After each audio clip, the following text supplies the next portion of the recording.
Assalamualaikum warahmatullahi wabarakatuh.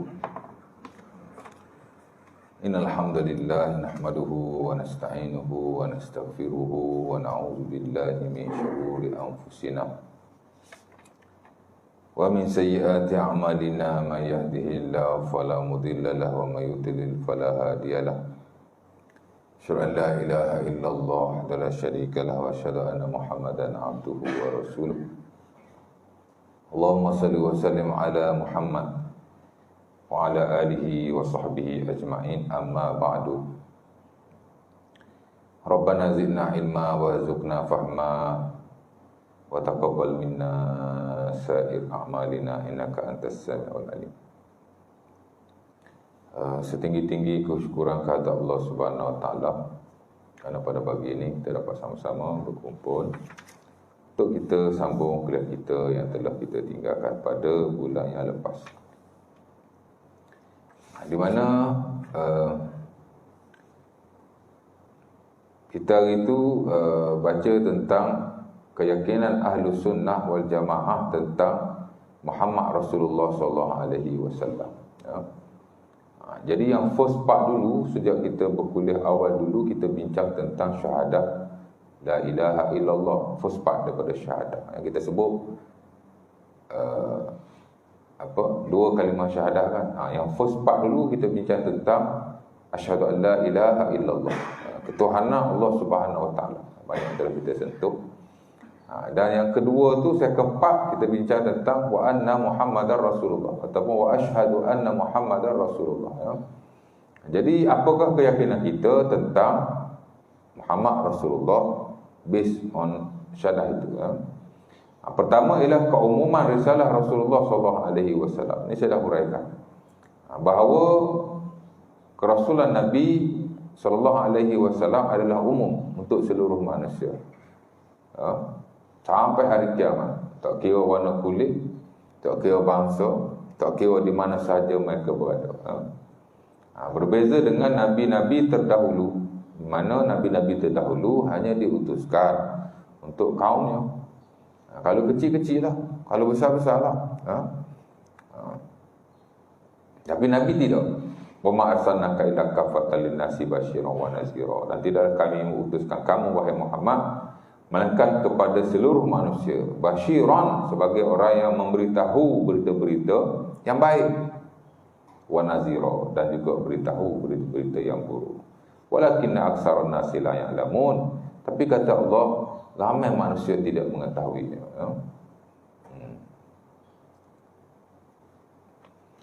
Kemudian yang kedua itu kita masuk ciri-ciri yang kedua ataupun perkara kedua yang bersabit dengan kepercayaan, keyakinan kepada Rasulullah ialah selain daripada dakwah Rasulullah kepada seluruh manusia sampai hari kiamat, Ahli Sunnah juga meyakini bahawa Nabi Muhammad adalah penutup para Nabi. Tidak ada Nabi lagi selepas Rasulullah SAW.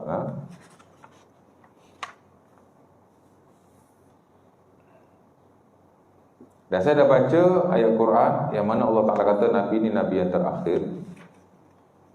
Surah Al-Ahzab ayat 40. Maka Muhammadun aba ahadim min rijalikum walakin Rasulullah wa khataman nabiyyin.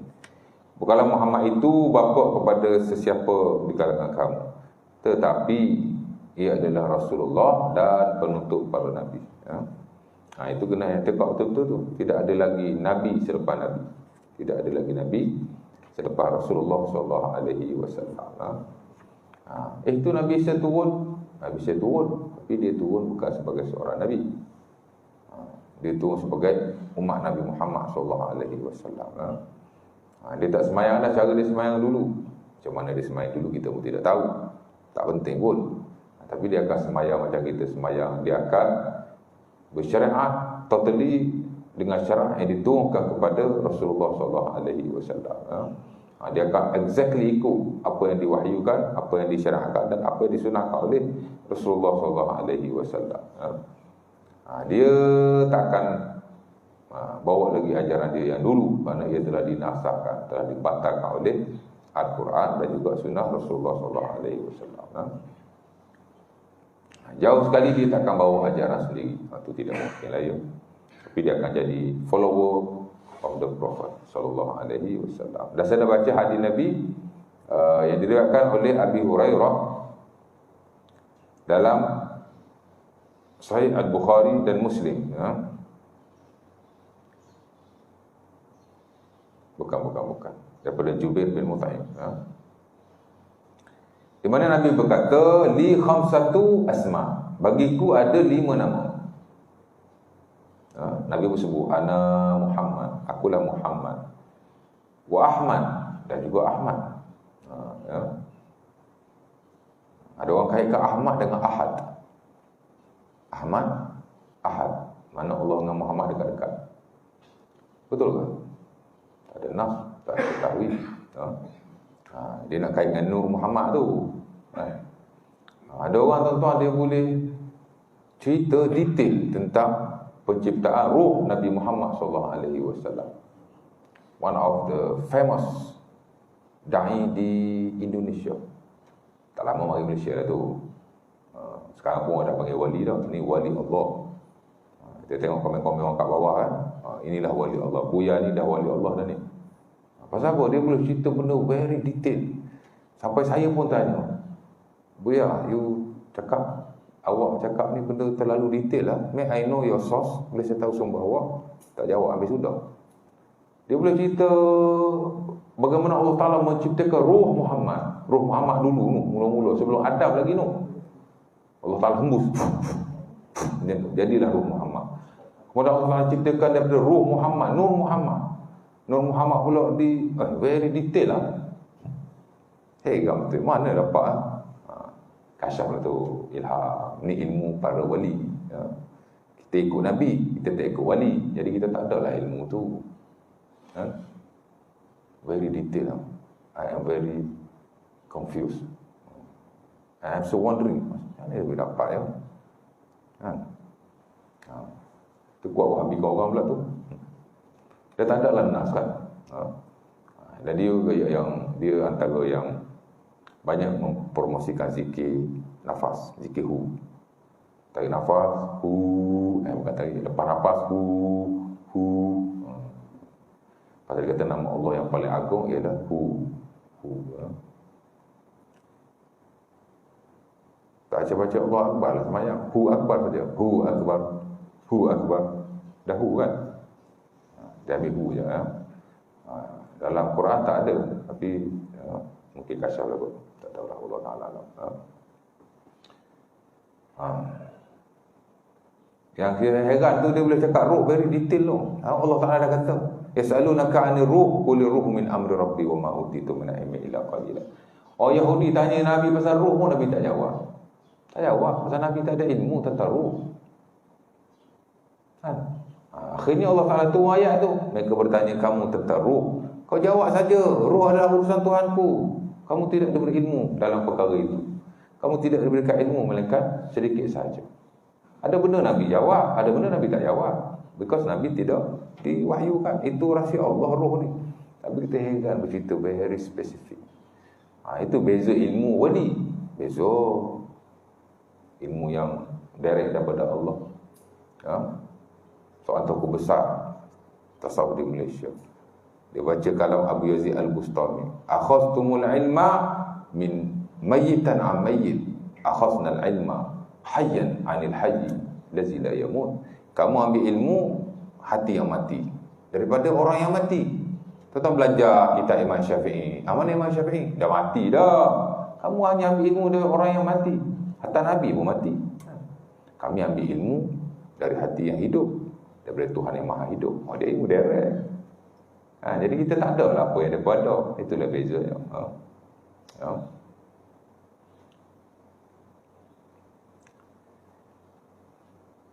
Jadi Nabi kata ana Muhammad, ana Ahmad. Ahmad dan Ahad tak ada kena-mengena. Ahmad the name of the Prophet, Ahad the name of Allah. Itu yang kita tahu musnah Al-Quran dan juga hadis-hadis Nabi SAW. Tak ada kena-mengena. Buang mim jadi Ahad lah, kan dekat tu. Rasulullah daripada Allah. Mana? Sikit sebanyak. Pergi sikit-sikit. Akhirnya Rasulullah is part of God. Akhirnya Rasulullah pun jadi God. Tu dia cerita dia. Kan? Baik. Kemudian anal mahi, akulah mahi alladhi yamhullahu bihil kufur. Al mahi makna yang menghapuskan. Kenapa Nabi dinamakan yang menghapuskan? Kerana Nabi Allah Ta'ala menghapuskan kekufuran dengannya. Yamhullahu bihil kufur. Anal hasyir, akulah yang hasyir, yang mengumpulkan. Yuhsyarun nasu ala qadamayya, kerana manusia dikumpulkan di bawah kakiku. Wa anal aqib, dan aku juga aqib. Laisa ba'di nabiyyun, aku tidak ada nabi selepaku. Nabi ada satu nama dia Al-Aqib. Apa nama Aqib? La nabiyya ba'di, tidak ada lagi nabi selepaku. Jadi kita kena i'tiqad bahawa tidak ada lagi nabi selepas Rasulullah sallallahu alaihi wasallam.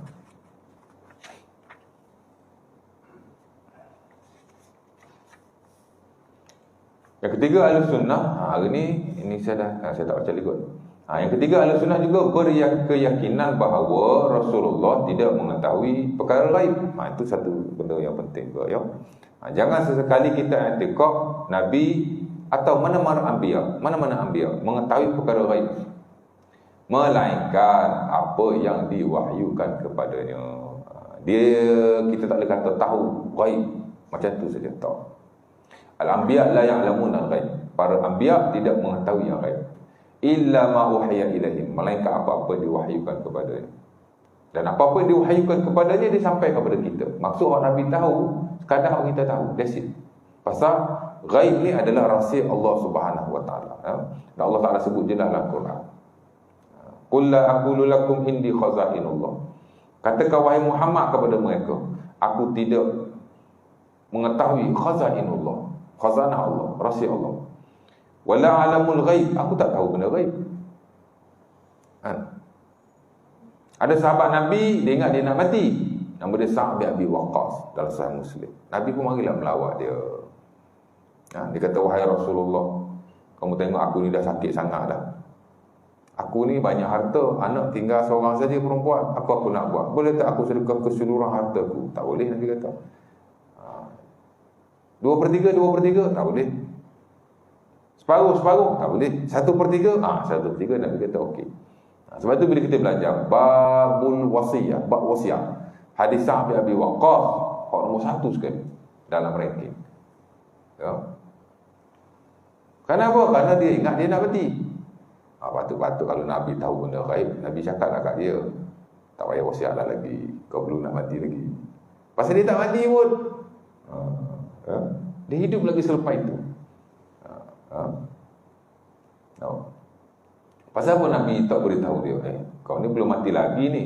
Kalau Nabi tahu benda gaib, nescaya Nabi akan tahu dan Nabi akan memberitahu. Pasal Nabi pun tidak tahu ya. Jangan sekali i'tiqad sedemikian ya. Dan banyak lagi ayat Quran yang disebut oleh Allah Subhanahu wa taala. Jadi kalau Nabi pun tidak tahu benda gaib, orang lain pun lebih-lebih lagi lah ya. Benda gaib ni benda yang kita tidak boleh capai dengan panca indera ya. Benda yang berlaku pada masa akan datang termasuk benda gaib. Sebagai ulama kata benda yang telah berlaku juga termasuk benda gaib. Benda berlaku di tempat lain juga termasuk benda gaib ya. Benda yang bersabit dengan hujan juga benda gaib ya. Sebab itu idea mengatakan ada waliullah yang mengawal hujan tak benar sama sekali. Kerana hujan benda gaib ya. Hari ni kita boleh cuba untuk turunkan hujan bila kemarau kan, tabur benih ke atas langit kan, pakai helikopter atau macam-macam yang kita buat. Itu tak termasuk dalam konteks menurunkan hujan, yang menurunkan Allah Boleh jadi dia buat, tak jadi boleh jadi baik. Okey, yang keempat, wajibnya mencintai dan mengagungkan Rasulullah sallallahu alaihi wasallam serta larangan ghulu, yakni berlebih-lebihan. Ya. Ini bila kita belajar prinsip ini, itulah prinsip mahabbatu Rasulillah sallallahu alaihi wasallam, prinsip sayang pada Nabi dan prinsip tak boleh ghulu, tak boleh berlebih-lebihan. Mau tak mau kita akan sebut atau sentuh ada golongan-golongan yang memang dia berlebih-lebihan dan dia dakwa kononnya dia mencintai Rasulullah sallallahu alaihi wasallam. Kadang-kadang kita bukan nak sentuh sangat pun, tapi bila kita belajar, mesti kita sebut benda-benda seumpama itu. Macam syirik lah. Tak mungkin orang belajar tauhid dia tak sebut syirik. Tak mungkin lah, kan? Tak mungkin orang belajar tauhid dia tak ambil tahu pasal syirik. Pasal tauhid dan syirik ni dia mesti seiring. Nak tahu tauhid yang sebenar, mesti syirik, mesti belajar apa itu kesyirikan, baru kita tahu tauhid, kan? Nak tahu iman yang sebenar, kita kena belajar kufur juga. Tak mungkin orang tu tahu tentang iman, dia tak belajar tentang kufur. Mustahil lah. Sama juga, tak mungkin kita belajar atau tahu tentang mahabbatu Rasulillah, sayang pada Nabi. Melainkan kita kena belajar juga golongan-golongan yang menentang Rasulullah dan kadang-kadang berlebih-lebihan menyayangi baginda. Baik, kata si pengarang, Ahlussunnah wal Jamaah sepakat wajib mencintai Rasulullah SAW. Sepakat lah ya. Pasal Allah Subhanahu Wa Taala sebut banyak ayat Quran yang merujuk kepada kita kena taat pada Rasulullah SAW. Mentaati Rasulullah ialah mencintainya. Sementara memang ada hadis yang diriwayatkan memang Nabi suruh sayang pada dia. La yu'minu ahadukum hatta akuna ahabba ilaihi mi walidihi wa waladihi wan nasi ajma'in. Hadis amat masyhur sekali yang diriwayatkan dalam Sahih Bukhari dan Muslim daripada Anas bin Malik. Tidak beriman seseorang pun di kalangan kamu melainkan dia mengasihiku lebih daripada anaknya, lebih daripada ibu bapanya dan lebih daripada seluruh manusia. Jadi mahabbatur Rasulillah ni wajib, mesti sayang pada Rasulullah sallallahu alaihi wasallam. Pertama-tama wajib bagi setiap hamba mencintai Allah dan ini merupakan bentuk ibadah yang paling agung. Allah Ta'ala berfirman, ini dikata mencintai Rasulullah termasuk dalam konteks mencintai Allah Subhanahu Wa Ta'ala. Tak mungkin orang kata dia sayang pada Allah, dia nak ke Allah, tapi dia tak terima akan kerasulan Muhammad sallallahu alaihi wasallam. Tak mungkin lah, kan? Pasal Nabi diutuskan oleh Allah. Dan itu yang disebut oleh orang-orang Yahudi pada zaman Rasulullah. Dia kata kami sayang pada Allah, tapi dia tak nak ikut Nabi. Maka Allah Ta'ala turun ayat Quran, Qul in kuntum tuhibbunallaha fattabi'uni yuhibbukumullah. Katakanlah wahai Muhammad, kalau kamu sayang pada Allah, kamu kena ikut aku. Nescaya Allah Ta'ala akan sayang pada kamu. Ahlussunnah mencintai Rasulullah dan mengagungkannya sebagaimana para sahabat mencintai beliau, lebih dari kecintaan mereka kepada diri dan anak-anak mereka, sebagaimana yang terdapat dalam kisah Umar Al-Khattab. Itu sebuah hadis Nabi SAW. Ia berkata, kami mengiringi Nabi dan beliau kami mengiringi Nabi dan beliau memegang tangan Umar Al-Khattab. Kemudian Umar berkata kepada Rasulullah, sesungguhnya aku cinta padamu wahai Rasulullah, lebih daripada segala apa yang ada, tapi tak lebih daripada diriku. Kata Umar Al-Khattab, wahai Rasulullah, aku sayang pada kamu,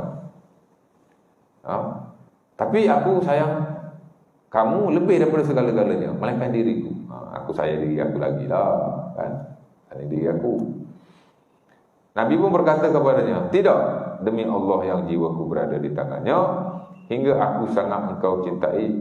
Nabi pun berkata kepadanya, tidak, demi Allah yang jiwaku berada di tangannya, hingga aku sangat engkau cintai melebihi dirimu. Jadi dia ajar Umar, tak boleh macam tu Umar.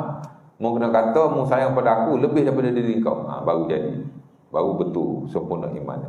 Lalu Umar pun memperbetulkan. Umar pun berkata, sekarang demi Allah engkau akan mencintai engkau lebih dari aku mencintai dirimu. Saya tak ingat matan dia exactly macam mana. Tapi ini kisah yang sahih. Nak cerita memang kita kena sayang pada Rasulullah SAW. Pertama, sayang pada Rasulullah termasuk sayang pada Allah Subhanahu Wa Ta'ala. Yang kedua, sayang pada Rasulullah SAW bukan sayang sekadar di mulut kita mencintai Rasulullah, tapi hendaklah kita memanifestasikan dengan perbuatan kita menerusi taatnya kita kepada Rasulullah SAW. Mesti taat pada Rasulullah. Mana taat pada Rasulullah? Mesti kita mengikuti syariatnya dan mengamalkan sunnah-sunnahnya.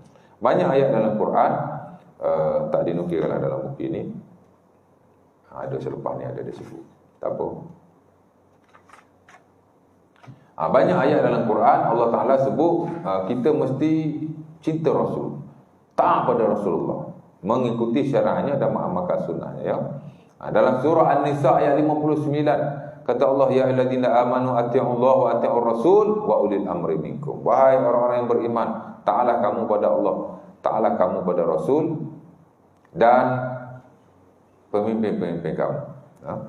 Jadi kena taat Rasulullah. Apa nak taat Rasul? Mengikuti syarahnya dan mengamalkan sunnah. Ada lagi surah yang sama, itu surah An-Nisa ayat 59. Selepas tu Allah Ta'ala sebut lagi ayat 65. Fala wa rabbika la yu'minuna hatta yuhaqqimuka fima syajara bainahum. Dan ayat tu tak ingat. Fala wa rabbika la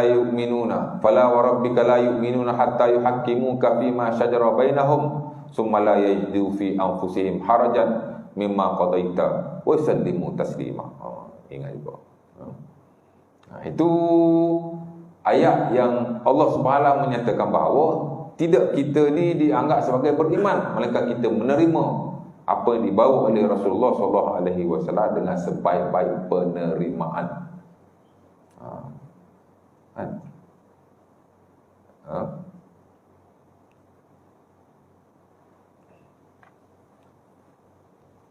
Pasal apa? Pasal ada sahabat dia tak nak terima keputusan Rasulullah SAW.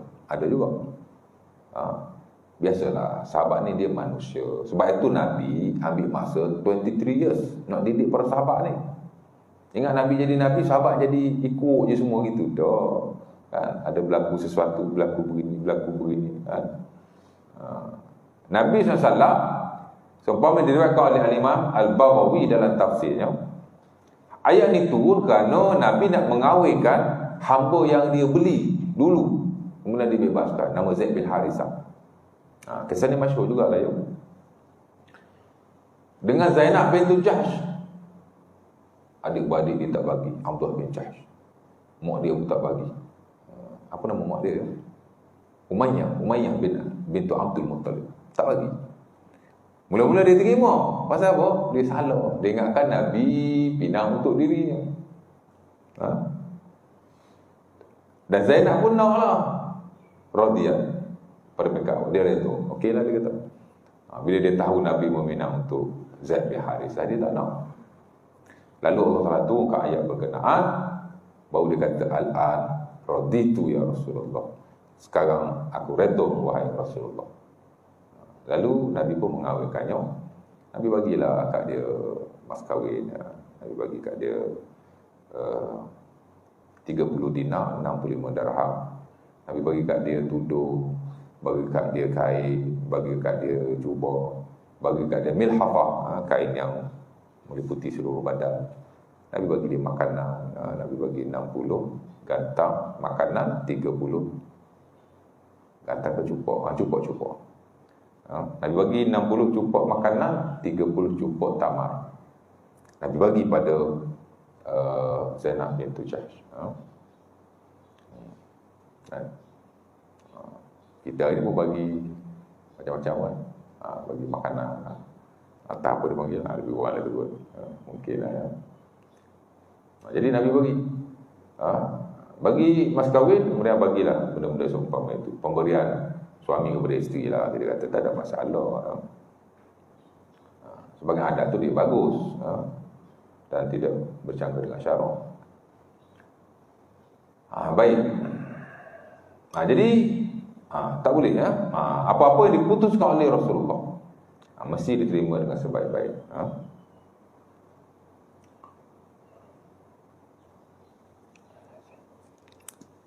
Itu saya kat surau tuan-tuan, surau Sakinah kan. Saya ada tegur sikit pasal wirid selepas sembahyang. Astagfirullah. Saya kata teruslah Allahumma antas salam. Ada yang tak puas hati juga. Bismillah. Nak ajar wirid Nabi pun salah juga, ya. Wirid tuan-tuan amal tu, wirid tarekat tu, tarekat Samaniyah. Cubalah cek tengok dalam Google ke apa kan. Tapi saya tak ambil dalam Google, saya ambil daripada tokoh besar tarekat di Malaysia. Wirid yang kita baca itu disusun oleh Syekh Ahmad Qasasi Dan dia daripada tarekat Samaniyah. Tarekat Samaniyah adalah tarekat yang berzikir secara meraung-raung. Tuan-tuan baca tu. Jadi kalau tuan redha dengan amalan itu, go for it. Saya tak ada masalah. Lepas tu kalau kita nak baca wirid, exactly wirid Rasulullah, dia takkan ada apa-apa pertikaian. Tapi kalau dah tambah sana, potong sana, masuk sini, yang bukan wirid dia masuk sebagai wirid, itu bukan wirid Rasulullah lagi. Dan tokoh tu memang cakap ini wirid tarekat. Dia tak kata wirid Rasulullah. Kan? Saya banyak tengok ceramah-ceramah ahli-ahli sufi, bukan di Malaysia saja, di luar negara. Luar negara kita boleh tengok macam-macam, Arab punya kan. Sebagainya melampau, sebagainya okey. Cuma dia kata tarekat ni memang berzikir dengan meraung-raung, tapi itu cuma kaedah dalam berzikir, tidak ada apa masalah. Ya. Yang saya harap ke awal dia kata kita bertarekat mesti ikut syariat. Tapi at the end meraung-raung mana dalam syariat. Tapi sebab dia kata zikir ni ada zuh. Bila zuh kan sampai satu tahap dia ada gear dia. Ada gear 1, ada gear 2, ada gear 3, ada gear 4. Bila ada gear 4 dah tak ada zikir lagi. Nabi pun cakap aksiru zikrullah hatta yaqulu majnun. Berzikirlah kepada Allah sampai kamu gila. Hadis tu ada dalam Musnad Ahmad tu, tapi bukan dengan pemahaman sebegitu. Patut lagi kita berzikir lagi jadi orang cerdik. Ada Nabi kita jadi gila.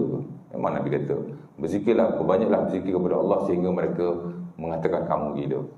Tapi bukan Nabi nak kita jadi real gila. Kan? Tengoklah tafsir hadis tu dalam Musnad Ahmad daripada Abu Hurairah. Sama dia pun nak mengharuskan Rabitah lah. Kau tahu Rabitah? Haji tahu Rabitah tu apa? Semua tarekat kesufian atas muka bumi, semua depa dah ijma' dah. Rabitah diharuskan. Kau tahu Haji tahu Rabitah tu apa? Rabitah ni sebelum beramal menghayalkan wajah tu guru. Kalau saya tu guru Haji ataupun Haji tu guru saya, sebelum saya nak sembahyang, sebelum saya nak baca Quran, any ibadah, saya mesti menghayalkan tu guru dulu. Harus. Pasal Nabi kata auliya Allah inna auliya Allah iza ru'u zikrullah.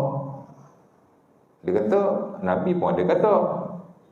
Hadis tu juga dalam Musnad Ahmad, daripada siapa saya lupa. Abu Hurairah tak silap saya. Dan disahihkan oleh sebahagian. Sesungguhnya wali-wali Allah bila kita tengok dia, kita akan ingat Allah. Jadi dia guna hadis yang itu. Kadang-kadang ada dalil tak semestinya benar. Kerana sebahagian dalil itu dia memang digunakan untuk mengharuskan sesuatu perbuatan yang memang menyalahi syarak. Kalau nak kira zikir menari pun ada dalil, bukan tak ada dalil. Jadi hak tak ada dalil ni satu hal, hak ada dalil pun dia guna dalil ikutan dia saja.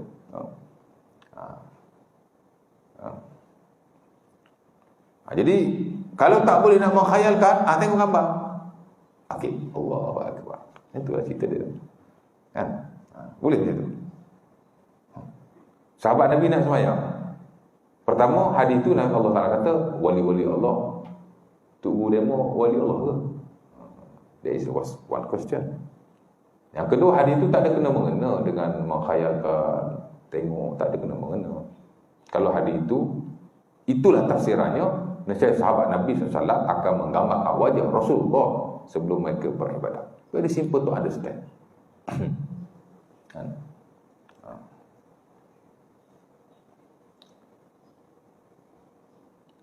Jadi kita kena fahamlah isu-isu seumpama itu.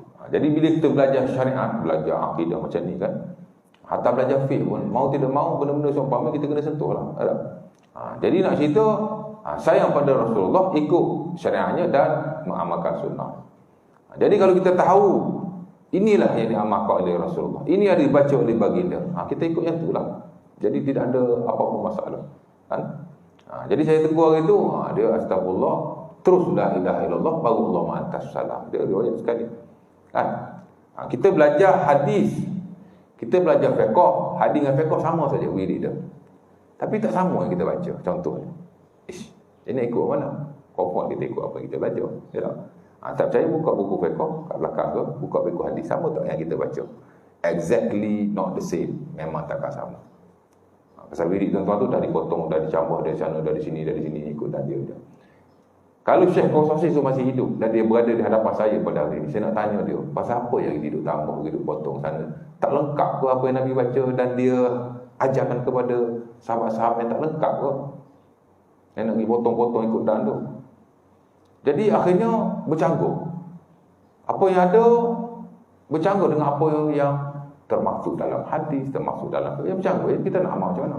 Sebenarnya depa yang mengelurkan masyarakat, depa yang memecah belahkan. Bukan saya, bukan ulama-ulama yang mempertahankan. Kita ikut lorong betul dah tu, lorong hadis, lorong fiqh, betul dah ikut. Kan?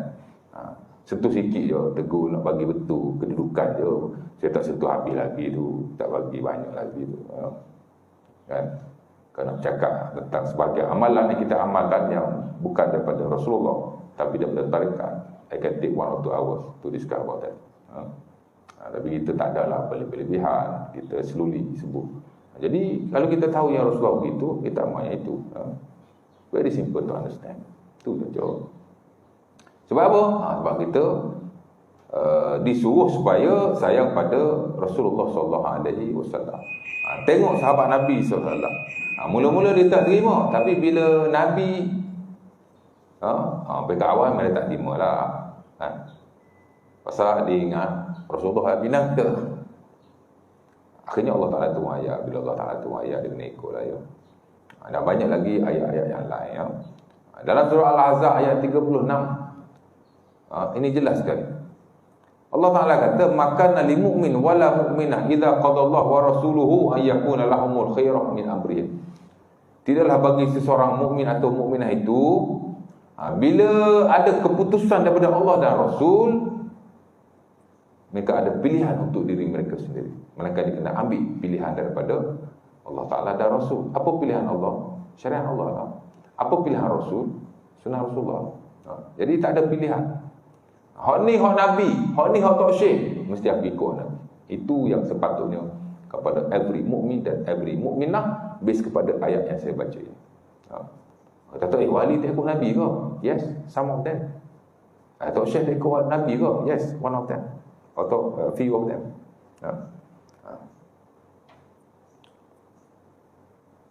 Dan kalau kita lihat sebagai sahabat pun pada pekat awal, mereka pun tak ikut Nabi. Kan? Osman bin Mas'ud pada pekat awal dia rajin ibadah, tak ikut Nabi. Yasumun nahar yaqumul lail, kata bini dia. Ada 3 sahabat Nabi. Pertama Osman bin Mas'ud, umpama dia diriwayatkan daripada Aisyah dan Abi Dawud. Yang kedua Abdullah bin Amr bin Al-As, Sahih Bukhari, sama juga tak ikut Nabi. Dan yang ketiga ialah siapa? Jadi Osman bin Mas'ud dan Abdullah bin Amr bin Al-As, dia tak ikut Nabi macam mana? Dia berlebih-lebihan dalam ibadah. Yasumul lail yaqumun nahar, yasumun nahar yaqumul lail. Siang puasa every day, malam semayang every night. Sampai dia mengabaikan isteri dan rumah tangganya. Nabi marahlah kan. Hatta kata Nabi kata pada Osman bin Mas'ud, "Ala fiyya laka uswah."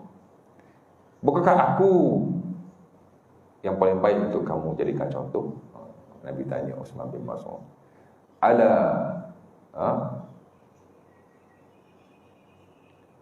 apa Nabi kata? Bukankah aku adalah contoh kepada kamu? Nabi tanya macam tu kan? Pasal dia berlebihan. Tak bolehlah kita buat amal ibadah sampai kita mengabaikan yang lain. Mana boleh.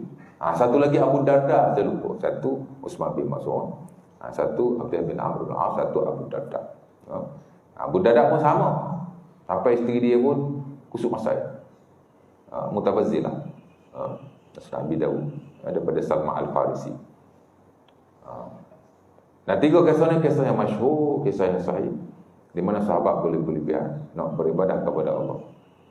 Akhirnya Nabi larang. Nabi kata, "Alam yakun laka li au bi uswah." Kenapa kamu tidak menjadikan aku sebagai contoh? Aku semayang juga, aku tidur, aku makan juga, aku puasa juga, makan. Mana aku, dia Nabi very balance.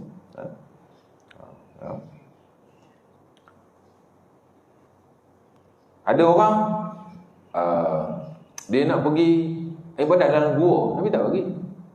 Dulu Nabi gua Hira tu. Tu sebelum jadi Nabi. Kan? Sebab ada juga orang yang cakap, bukan orang lah, sebagai ustaz kan, dia kata betapa ni bagus zikir duduk lautan. Mana boleh, Nabi larang. Ada seorang sahabat Nabi, dia pergi di satu peperangan. Bila dia balik, dia jumpa satu gua.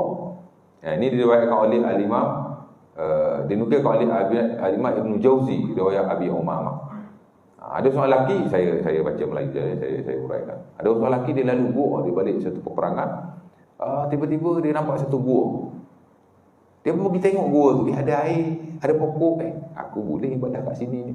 Aku boleh minum air ni dan aku boleh makan daripada pokok ini. Dia kata, la hatta as'ala Rasulullah. Fa'in azina li af'al, fa'in lam ya'zan li lam af'al. Tak apalah, aku tanya Nabi dulu lah kot. Kalau Nabi bagi, aku teruskan. Kalau Nabi tak bagi, aku tak teruskan. Dia pun pergilah tanya Nabi. Nabi kata, la, tak boleh. La ghadwatun aw rawhatun fi sabilillah khairun minad dunya wa ma fiha. Nabi kata, kamu pergi berjihad lebih baik daripada dunia dan isinya. Kependitaan umat Nabi Muhammad ialah jihad, bukan duk ibadah macam tu. Tu zaman Nabi duk buat Hira tu, dia tak ada Nabi lagi ya. Sama dengan si Osman bin Mas'ud, itulah sahabat Nabi radhiyallahu taala anhu. Dia macam tu duk ibadah berkurung, ada berkurung ibadah. Bersululah, bersulu senang cerita. Marah orang tasawuf boleh cakap bersulu kan. Tapi dah macam tu lah dia buat. Dah ibadah seorang-seorang, berkurung, tak campur orang, sulu lah tu. Kan?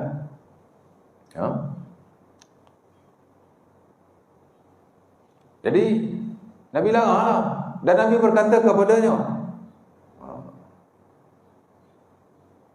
inilah mub'as bir rahbaniyah wala nasraniyah walakin bu'istu bil hanifiyyati samha.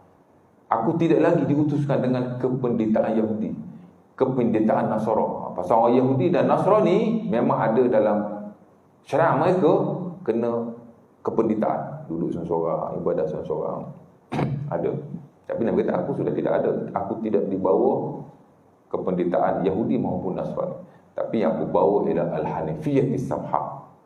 Agama yang hanif, yang lurus, samha, lagi tolerant. Mana agama yang bukan jenis macam tu, very rigid, no. Aku sekarang very open. Ibadah bukan duduk seorang-seorang tak. Kamu bekerja ibadah, muamalah ibadah, campur orang ibadah. Every single thing can be ibadah. Itu mana Al-Hanifiyyah Samha. Ini adalah Islam yang aku bawa. Jadi ada sahabat dia macam itulah, dia salah faham. Jadi Nabi mahu betulkan dan mereka terus menerimanya. Dan kita memang kena ikut sikap yang begitu ya. Kadang-kadang orang kritik kita, bukan orang tegur, bukan orang saja-saja, tapi dia nak tegur kita. Macam ulama kita lah ya. Ulama kita banyak menegur beberapa idea dan ajaran yang dilihat bercanggah dengan Quran dan hadis. Baguslah kan. Kalau ulama-ulama hadis tegur ahli-ahli tasawuf, ahli tasawuf marah tuan. Tasawuf tak berhentilah. Tapi kalau orang yang betul-betul bertasawuf, ini tasawuf, bukan tasawuf. Kalau tasawuf, dia sawuf aja. Ini tasawuf. Dia akan terima dengan lapang dada. Kerana ulama-ulama ini sebenarnya nak mengajar mereka lebih bertasawuf. Betul? Kan? Dan Islam memang macam tu.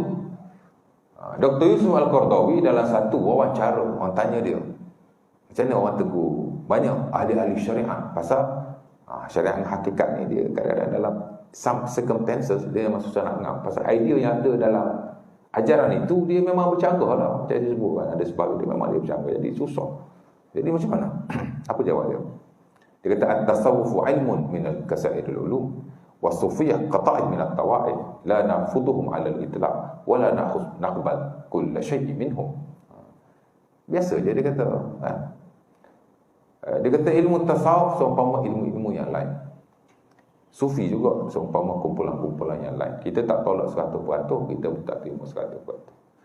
Dan begitulah yang lain kan? Kadang-kadang ahli hadis dia sama-sama kritik antara mereka. Ahli tafsir dia kritik sama-sama mereka. Dan hasil kritikan seumpama ini, itu yang menjadikan ilmu subuh. Kan?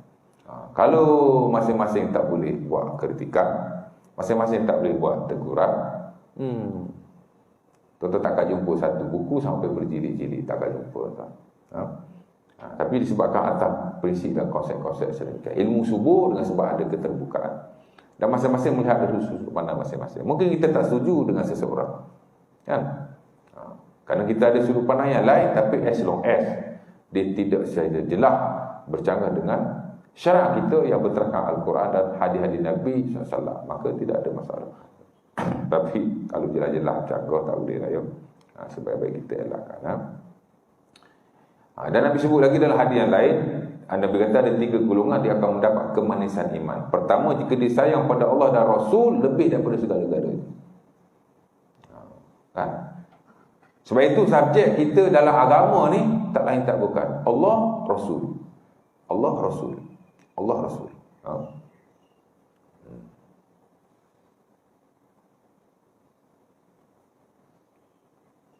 Ulama-ulama yang lain yang menghuraikan. Mungkin kita boleh sebutlah 1-2 benda. Tapi kita punya subjek ialah Allah Ta'ala dan Rasul. Kita punya topik ialah Al-Quran dan juga hadis-hadis Nabi SAW. Kerana itu adalah sumber agama. Ada seorang penceramah terkenal lah di Malaysia. Saya ikuti kursus dia. Ini kalau saya tebuk memang tu tak tahu lah ya. Saya ingat 25 years ago saya dah pernah majlis dia. Saya pakai hijab tangan kanan ni, dia yang suruh tukar ni. Masa saya tingkatan 5 tahun 1996. Dia saya pakai tangan kiri, dia suruh tukar. Dia suruh angkat tangan. Siapa yang pakai hijab tangan kiri angkat tangan, angkat. Tukar belah kanan sekarang. Tak ada apa pun kanan kiri. Tapi kalau tak kanan lebih baik.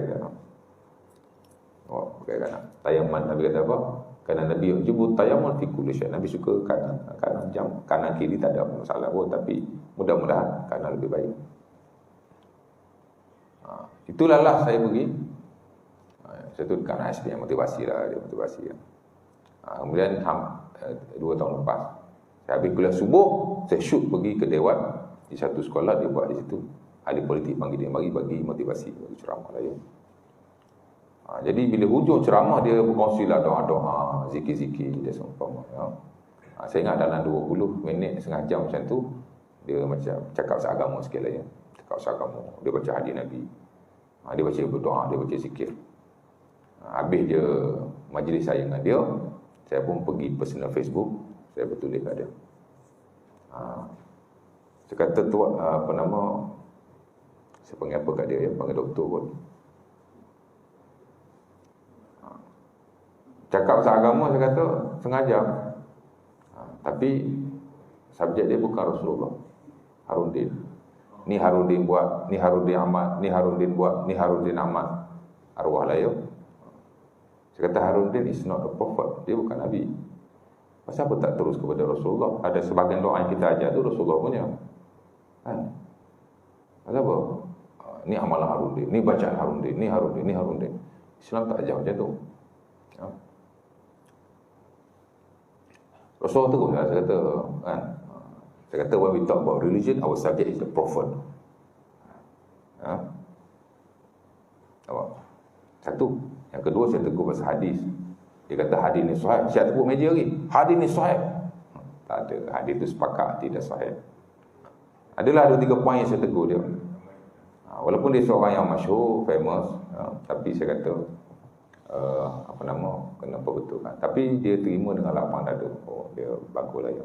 Terima kasih Ustaz kerana menasihati saya. Dan saya bagi ujung saya kata kat dia. Saya kata dia rugi. Dia ada platform yang besar, dia ada nama yang bagus. Satu Malaysia tengok ceramah dia. Tapi kalau dia rosakkan dengan benda-benda yang merepek sumpah ini, saya tersayang sekali. Saya nak jadi macam dia. Cakap seagama satu Malaysia tengok. Dapat manfaat. Dapat pahala yang besar. Jadi saya bagi nasihat dia pun terima, alhamdulillah. Kan? Bukan kita nak tegur sangat pun, tapi memang benda tu dia melibatkan prinsip benda saya. Tapi dia terima lah, alhamdulillah. Ada orang dia tak boleh terima. Saya dah mengajar 30 tahun, takkan saya salah pun. Ada juga. Tapi sebenarnya selain daripada saya, dah ada orang yang tegur sebelum tu. Sekarang ni dia pembantu Mufti Selangor. Doktor apa tu?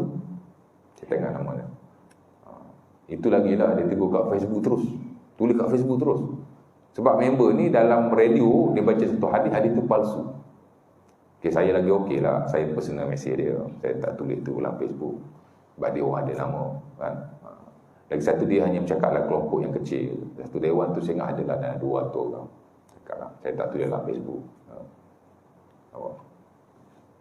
InsyaAllah ta'ala. Jadi mudah-mudahan itu satu prinsip kita dengan Nabi. Kemudian ada sikit lagi disebut konsekuensi dan tanda-tanda kita mencintai Rasulullah. Saya dah sentuh sikit dah ya. Cinta Rasulullah amal syariat Allah Ta'ala dah ya.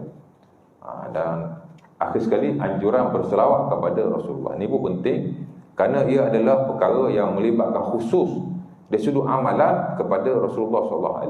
Ialah berselawat kepada dia. Ya. Jadi kita akan sentuh sikit sebanyak berkaitan dengan selawat. Ini pun benda yang penting juga. Mudah-mudahan InsyaAllah ta'ala. Jadi saya rasa mungkin setakat itu. Ada yang tanya? Tak ada ya? Berapa minit lah? Bukan cakap memang sedap. Yang duduk tu benar ya. Ada soalan? Tak ada soalan? Simple soalannya. Saya jawab simple. Amalan ni sebaiknya selepas solat? Kenapa? Amalan ni selepas solat. Selepas semayang.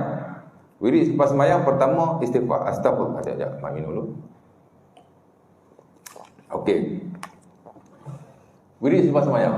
Pertama kita boleh tahu, zikir adalah ibadah yang paling simple and very straight to the point. Begitu juga dengan doa-doa. Sebab itu kita dapat dalam Quran, doa very simple.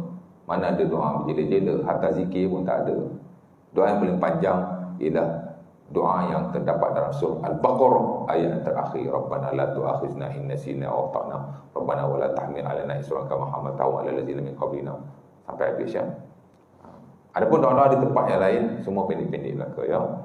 Nabi Musa nak berhadapan dengan Firaun, the biggest penjahat nombor 1 sekali dan orang yang paling zalim dalam muka bumi pada waktu itu.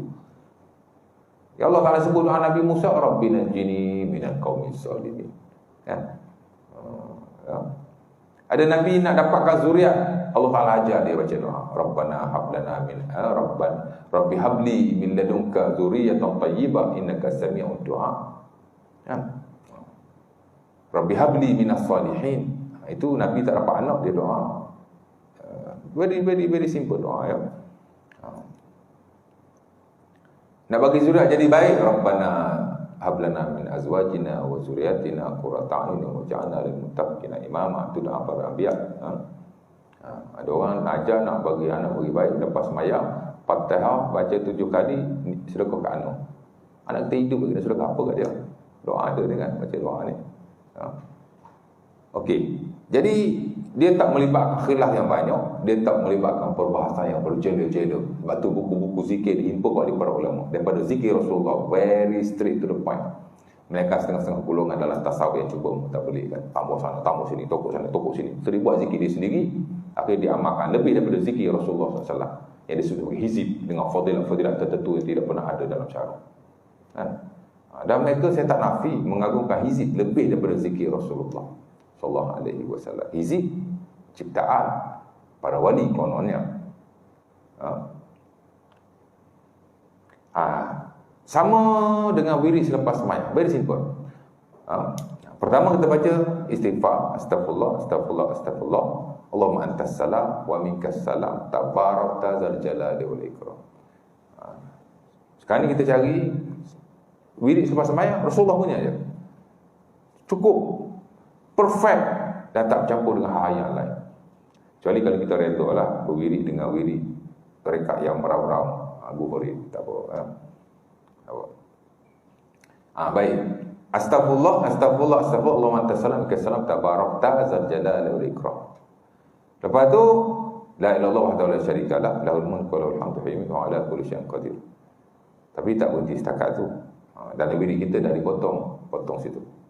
Jadi ada lagi 2 riwayat, satu Abdullah bin Zubair, satu Talhah bin Ubaidillah, satu Mughirah bin Syu'bah atau Talhah bin Ubaidillah. Dua-duanya ada dalam Sahih Bukhari dan Muslim. La ilaha wahdahu la syarika lah tu dia sama lagi. Allahumma la mani'a lima a'taita wa la mu'ti lima mana'ta wa la radda lima qadaita wa la yanfa'u dzal jaddi minkal jadd. Ataupun la haula wa la quwwata illa billah, la ilaha illallah la na'budu illa iyyah, lahul fadlu wan ni'matu wa sana'ul hasan, la ilaha illallah mukhlishina lahu din wa la karihal kafirun. Apa tu? Allahumma inni ala zikrika wa syukrika wa husni ibadati. Ini sebut simple lah ni ya. Saya tak baca hadisnya, saya tak baca sahabat meriwayatkannya dalam buku sunnah.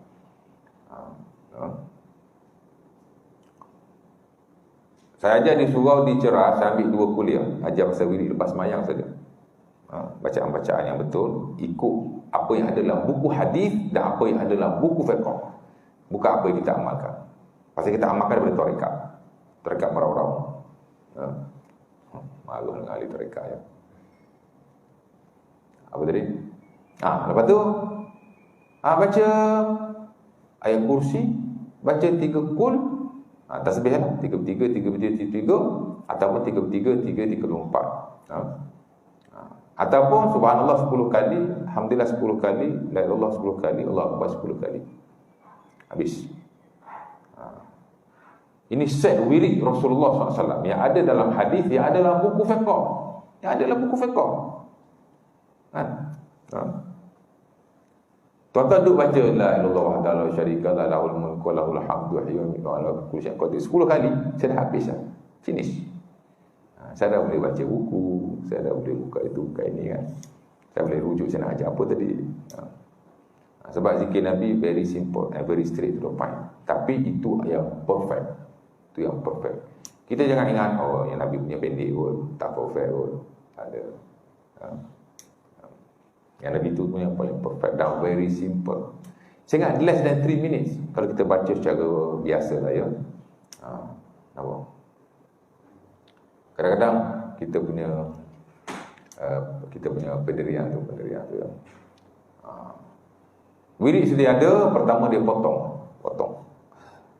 La ilallah tu dia panjang, dia potong. Yang kedua, sama juga. Dia tambah Allahumma anta astagfirullah dia tambah astagfirullahalazim allazi la ilaha illa huwal hayyul qayyum. Itu pun lafaz Nabi juga, tapi dia bukan lafaz after sembahyang. Itu bacaan Nabi sebelum tidur. Walaupun sanad tu ada sikit problem ya. Ada Abu Sa'id dan Sunan Abi Dawud. Tapi dia bacaan sebelum tidur dan juga bacaan istighfar secara am. Hadis Abu Hurairah Sahih Muslim. Memang itu istighfar yang am. Adapun specifically after sembahyang itu bukan lafaznya. Dia astagfirullah Allahumma antas salam minkas salam tabarak ta'ala jalal ikram, the same riwayat. Ini dia dah potong, dia masuk sana pula. Silap ikut dalil je. Kan? Betul kalau Tok Syekh tu ada, saya nak tanya dia pasal apa pergi ikut dan buat so many adjustment to the will of the prophet. Tak perfect ke? Jadi dia potong. Lepas tu ada yang dia tambah Allahumma antas salam wa minkas salam fahyina rabbana bis salam wa adkhilna jannata daras salam. Patut dia bagi banyak lagi salam. Tak cukup salam dia tu. Dah Allahumma antas salam wa minkas salam tabarakta zal jalali wal ikram. That's it. Lepas tu apa yang bukan wirid dia masuk dalam wirid. Dia masuk wa ilahukum ilahu wahidun la ilaha illa huwa rahmanur rahim. Ayat ni Allah Nabi kata ada Ismullah Al-Azam, ada nama Allah yang agung. Tapi dia tak ada kena-mengena dengan wirid after sembahyang. Kan? Dia masuk Amanar Rasul. Amanar Rasul digalakkan, dia termasuk dalam zikir siang dan malam. Tapi has nothing to do with wirid after sembahyang. Tak ada kena-mengena. Dia masuk lagi jadi banyak.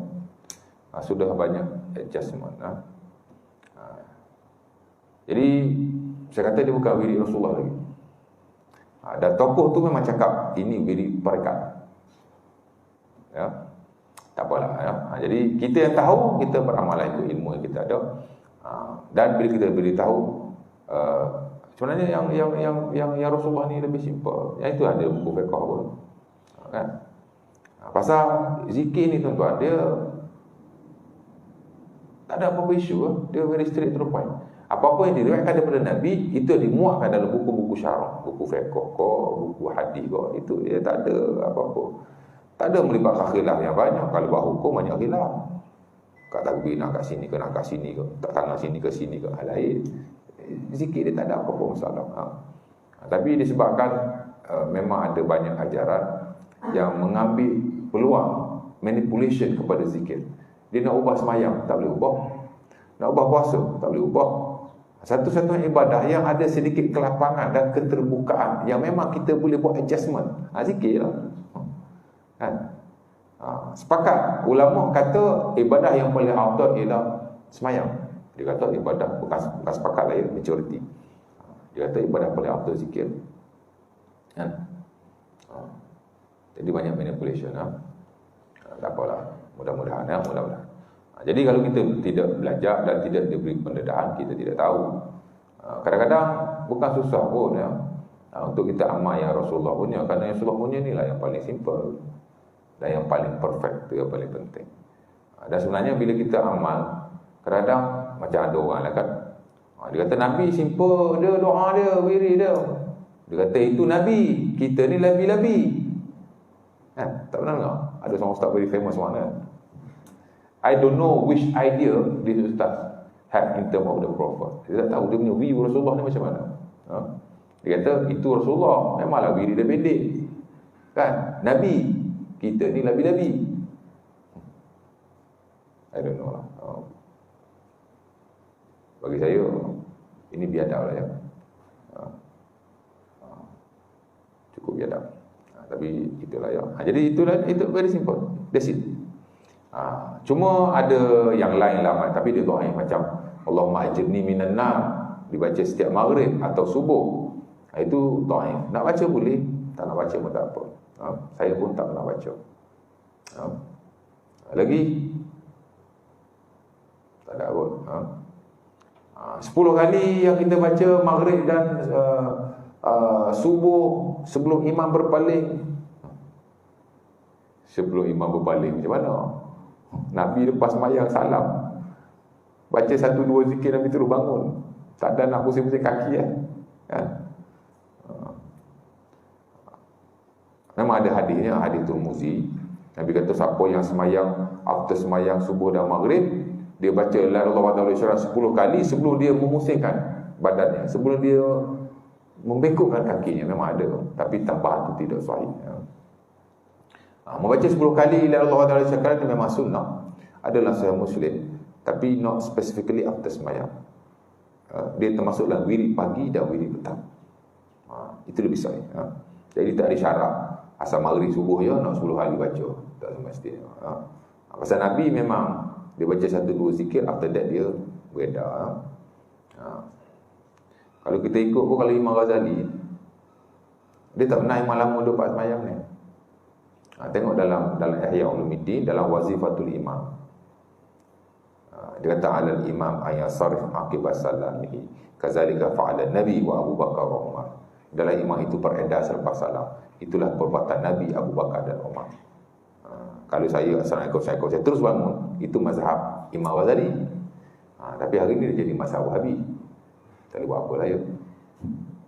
Jadi sebenarnya after sembahyang ni kalau nak ikutkan dia, kita very free, kita boleh zikir, kita boleh baca doa, kita boleh terus kita after sembahyang. Sebab yang disyaratkan ialah solat berjemaah.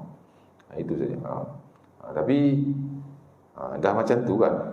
Tapi kita pun tak boleh nak sebut sewenang-wenangnya juga. Nanti jadi isu yang besar. Itu isu tak besar pun.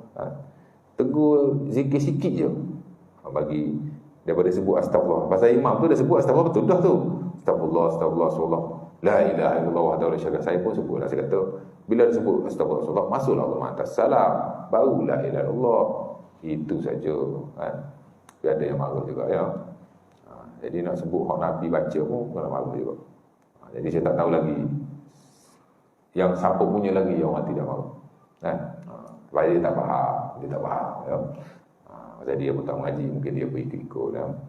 Saya mengaji tempat lain okey je. Saya sentuh juga buat zikir sekali. Pasal zikir yang paling senang nak disentuh. Okey je. Tak ada apa pun. Tapi memang ada seorang dua macam ni, macam tu. Jadi dia akan, tak boleh ni, tak sama. Ini tapi mostly dia tak ada masalah pun. Ustaz yang sebut, kita nak ikut, kita ikutlah. Itu hak Nabi. Tapi kalau kita nak buat hal lain, kita pulanglah. Nak buat hal kita nak buat dah, go for it. Itu saja. Saya bukan nak paksa orang. Saya nak bagi pendedahan mengikut apa yang lebih baguslah, itu saja ya. Tak lebih daripada itu. Baik. Ada satu surau, saya dah ngajar 7 tahun. Dia stop kat saya. Ada seorang jemaah dia tak puas hati. Saya bergaduh-gaduh dengan JK lain. Saya pun tak gini. Saya kata sampai bergaduh tak payahlah. Lepas tu jemaah tu dah cabut, pindah ke apa? Dia panggil saya balik. Saya pun kata tak, saya dah ada jadual dah waktu tu. Apa? Kan? Dia memang ada seorang dua jenis macam tu. Tapi biasalah jemaah, manusia mana ada sama. Kalau kita nak semua suka kita, mana boleh. Mesti ada yang dia ada sikit problem. Ada seorang di satu masjid, dia sering tanya, tapi soalan dia kadang tak relevan lah. Ada seorang jemaah dia tanya saya, Ustaz, saya nak tanya, kenapa Albani mendhaif hadis Sahih Bukhari? Saya nak jawab pening saya. Macam mana saya nak jawab kuliah macam ni? Hebat ke jemaah ni, bukan standard orang awam ni. Kan? Saya pun jawablah seadanya, tapi dia banyak bertanya. Tapi saya lihat dia tanya tu macam dia nak salah saya. Saya nampak macam tu lah ya. Akhirnya dia pun dah tak mari kuliah. Mungkin dia tak terima apa. Saya ada tanya jemaah. Saya tanya, malam tadi pun saya ada tanya juga, Haji, mana Haji? Orang tu yang selalu tanya saya, dah lama saya tak nampak dia. Dia Haji tu gelak aja kan. Memang dia kata saya Wahabi. Dia pun tak nak ikut kuliah saya. Tak nak ikut aku usah-usah Wahabi tu. Sekati lah. Kita pun tak rasa. Tapi saya masih ada the rest jemaah yang nak ambil ilmu dengan saya. Masih panggil saya. Okey. Nazir pun very okey dengan saya. Ustaz, terbaik. Takkan saya nak dengar satu jemaah berbanding yang lain. Kalau saya salah, nyatakan di mana saya salah. Itu saja. Kalau Ustaz tak betul ni, cakap kat mana saya tak tahu. Which part yang saya tak tahu. Itu saja saya nak tahu. Tapi jangan main tuduh-tuduh macam tu. Itu saja. Baik, itu sajalah aku qul azab. Assalamualaikum warahmatullahi wabarakatuh. Kita tutup majlis kita tasbih kafarah dan surah Al-Subhanallahi wa bihamdihi. Bismillahirrahmanirrahim. Bismillahirrahmanirrahim.